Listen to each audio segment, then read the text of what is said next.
So good morning, everyone. Thank you for joining the Workday Wednesday. And today's topic is going to be benefit enrollment. We kicked it off on November 1st, which we're very pleased about. So I figured we'll go through the open enrollment module. So first, as you noticed, we've logged in as Spider-Man.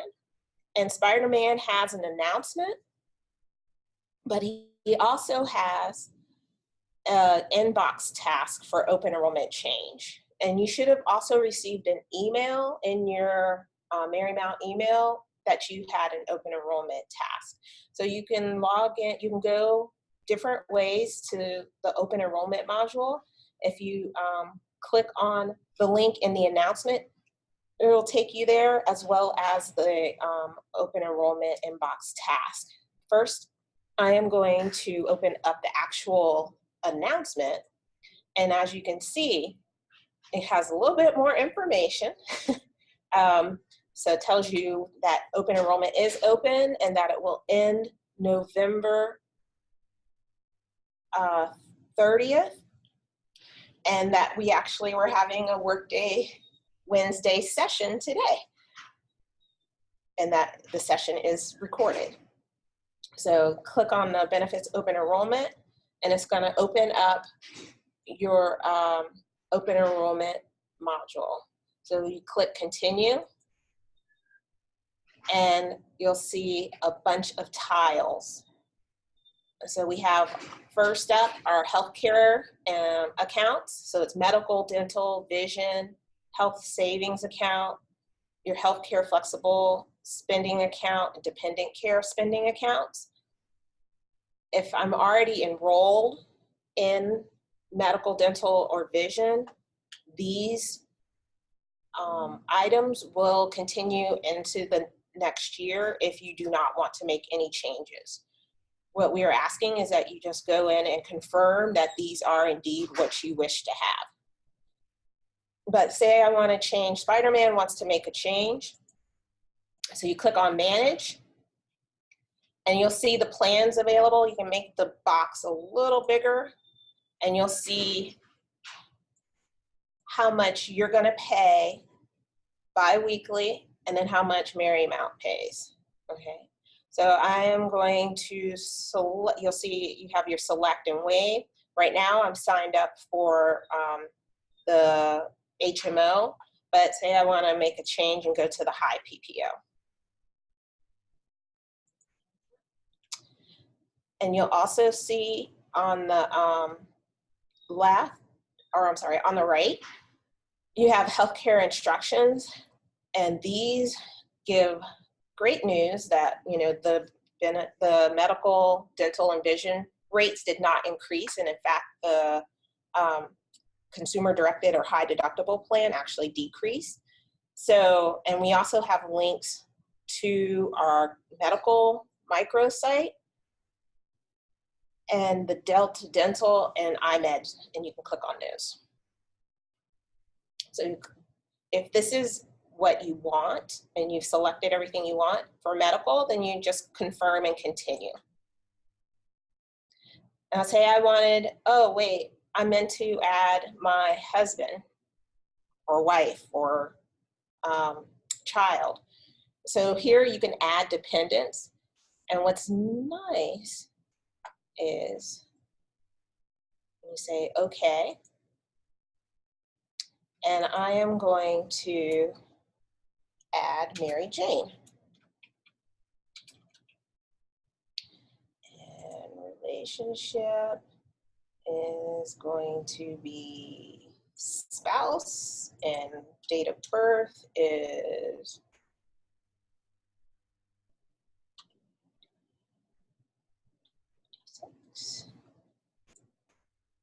and I'll just fill all this out. And address is going to be the same, so I'll just say save. And you'll see that the rate changed to reflect that I went from employee plus one, or from employee only to employee plus one, and that I added my new dependent. So I can just click save, and you'll see employee plus spouse as my coverage, and how much it's going to be. If I wanted to keep my dental the same as with employee only, I can leave it there. Vision, maybe I want to enroll. Let's give some vision benefits. So I can select that. I click confirm and continue. I'm not going to add a new dependent because I just want it for me, and I'll just click save. Now, because I am not in the consumer directed or high deductible plan, I'm not eligible to enroll in the health savings account. As you can see, that is grayed out. So that is not an option for me, but I can enroll in the healthcare flexible spending account.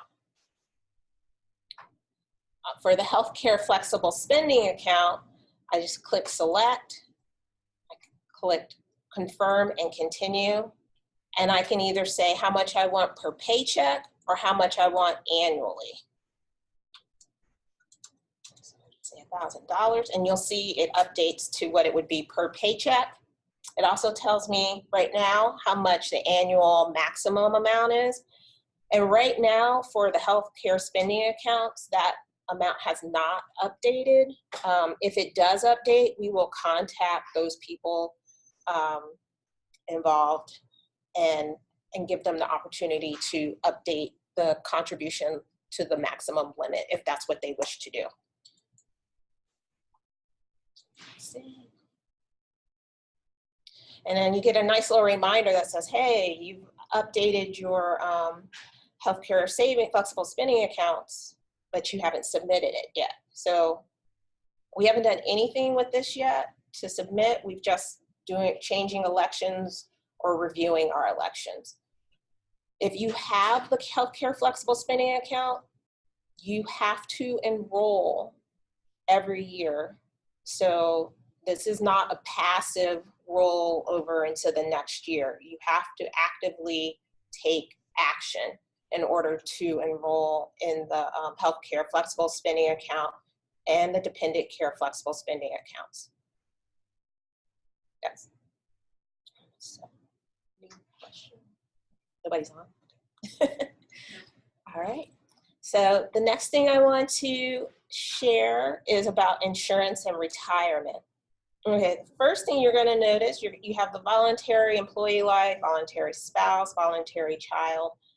If you are not enrolled in the voluntary employee life, but you wish to enroll your spouse or child, you have to enroll at least for a minimum of $10,000 for yourself in employee life insurance.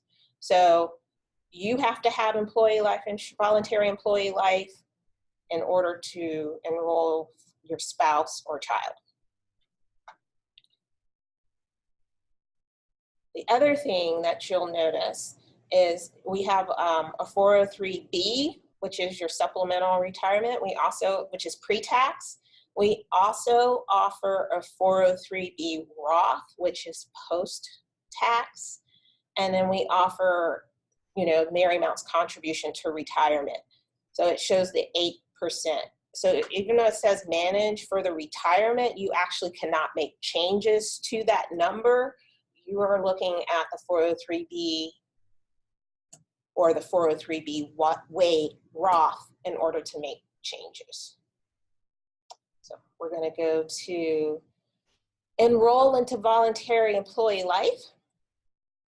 And again, I'm just going to select.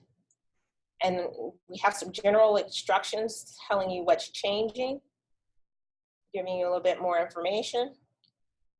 And we're going to select the coverage. So I'm going to say 16. This is going to give me my cost per paycheck based off of my age. And I'm not going to do beneficiaries. And I can add beneficiaries here. So I'm just going to click save. And you'll see that I have voluntary employee life. The cost per paycheck is 97 cents. And what will happen is, because any dollar amount after your first 30 days has to be approved by the insurance company, you will get what they call a statement of health to complete once open enrollment is closed. So you will get a to-do task. And then once it's approved, which will not take that long, probably less than 7 business days, it will feed back into Workday and it'll be active come January 1st. Now, if I wanted to enroll and start making contributions to retirement, I can do so here. And I just click on the tile for enroll. And this one is a pre-tax. It tells you this is the new contribution limits.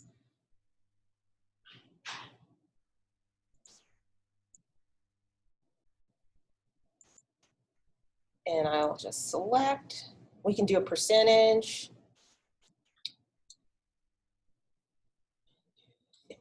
So I'm gonna say 50% of my check.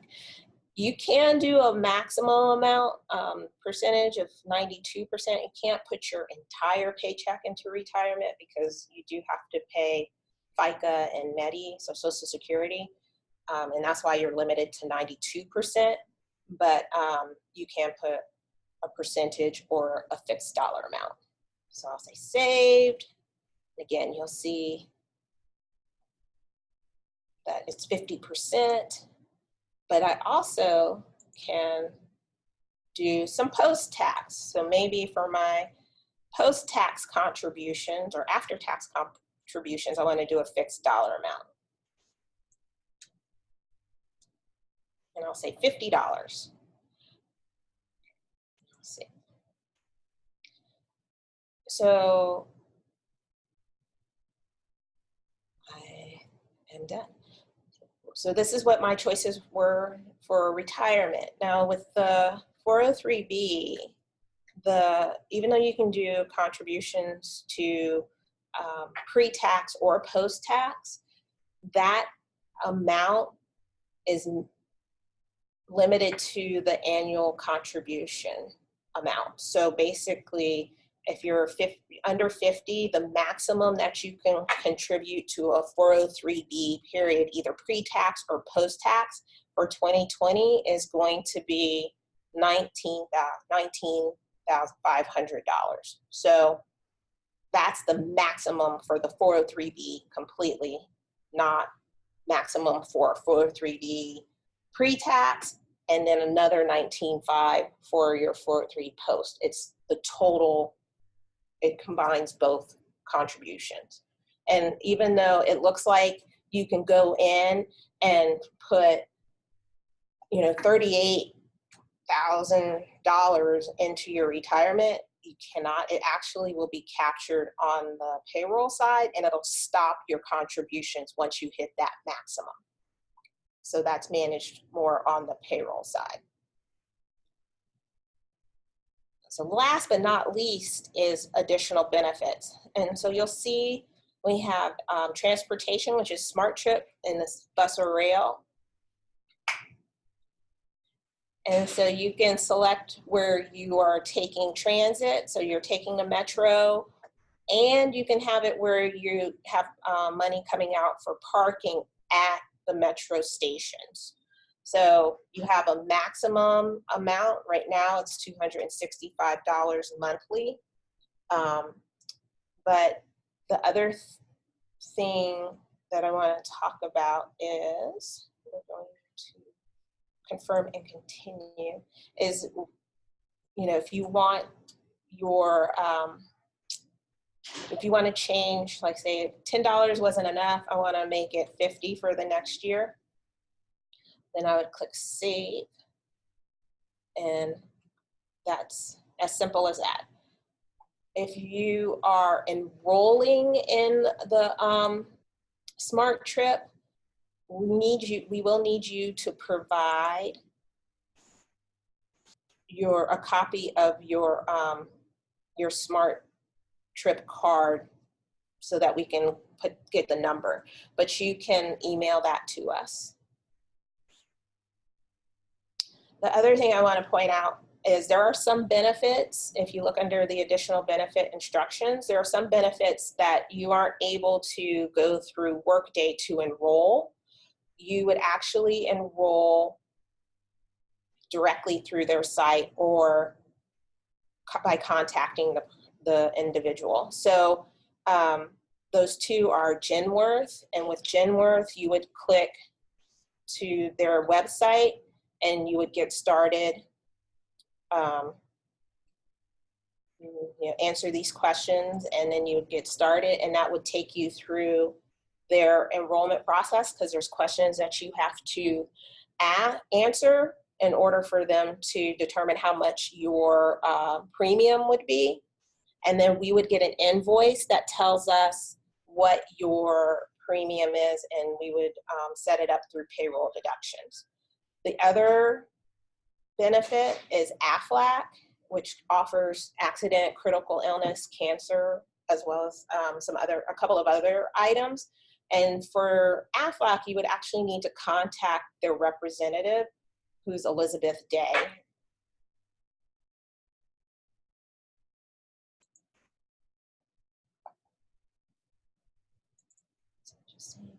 Okay. The other additional benefit that you can enroll through Workday is legal resources. And so you can just select that and confirm and continue. And then legal resources, if you click on their site, there's information about more about their product and services. So I've looked at everything. I think it looks pretty good. So I will review and sign. And it tells me, reminder, if a statement of health is required for any Unum benefits you have enrolled in, you'll get it in task following the end of annual enrollment. And then you have until November 30th if you still want to make changes. So I say, okay, this looks great. I'm going to click I accept, and I'm going to submit. Then I can view my 2020 benefit statement, and that's going to show me everything that I have enrolled in. And also what my biweekly cost will be for the most part.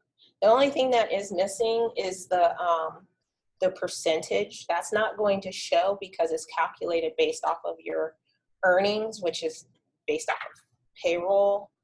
And so you're not able to provide that this time.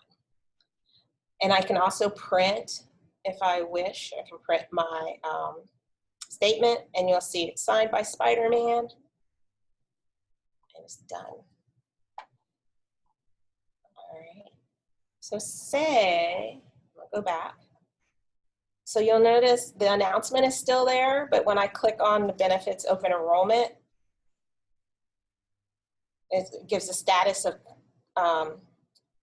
submitted, and I can go back in and I can make changes either from that announcement link, or because Workday has multiple ways that you can go in and do it, or I could go to my inbox in the task, or I could go to the worklet, and you'll see scroll down at the bottom, and I can change open enrollment here.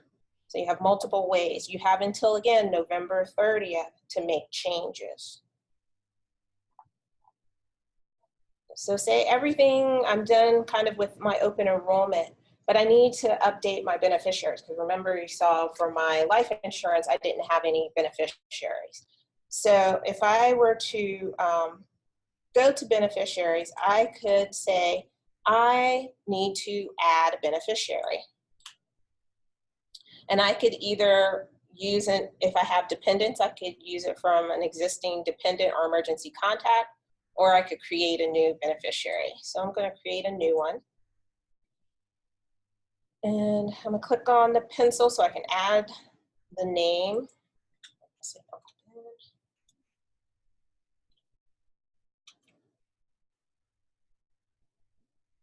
And say relationship for beneficiary.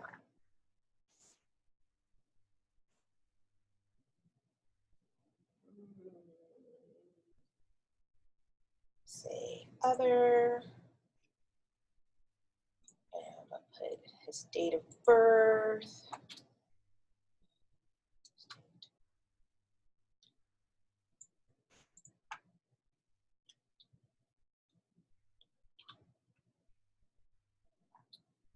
Male.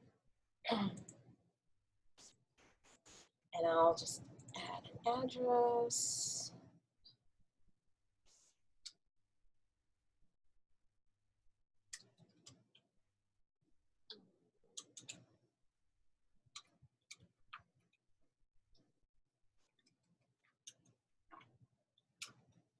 Good.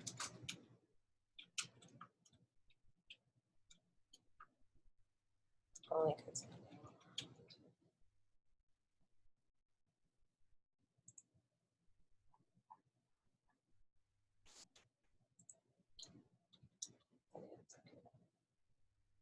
and I'm going to submit.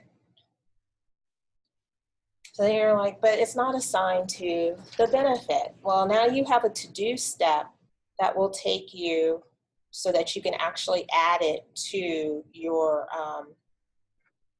life insurance. So here we're going to change benefits. We're going to click submit.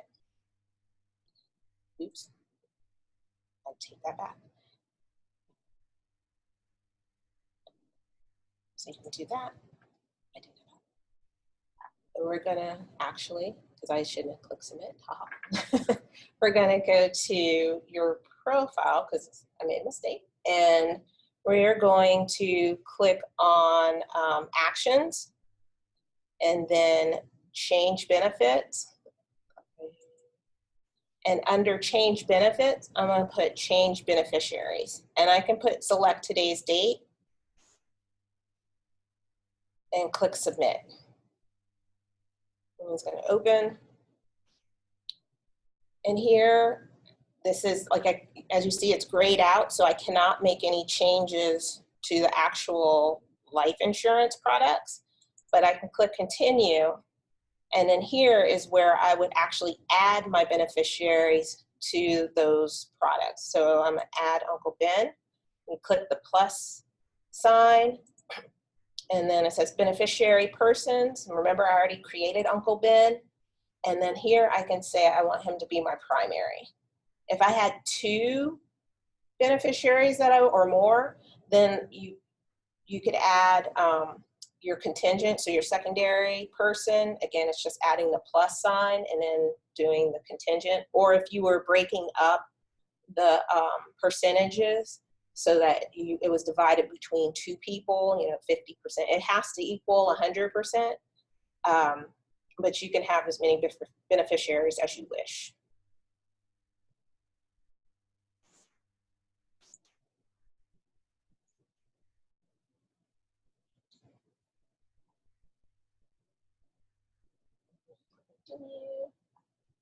And that you agree, because you have to, and then click submit. So you will see, if you go to check your benefits, you'll see that Spider-Man now has beneficiaries for his life insurance product that he just added. We just added.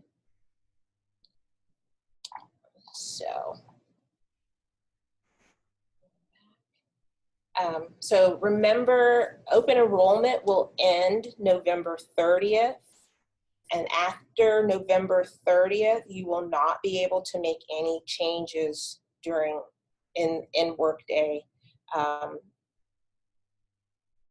So review, make sure this is what you want for 2020. And if you have any questions, please contact us at hr@marymount.edu or benefits@marymount.edu, and we would be happy to assist you. Thank you for your time.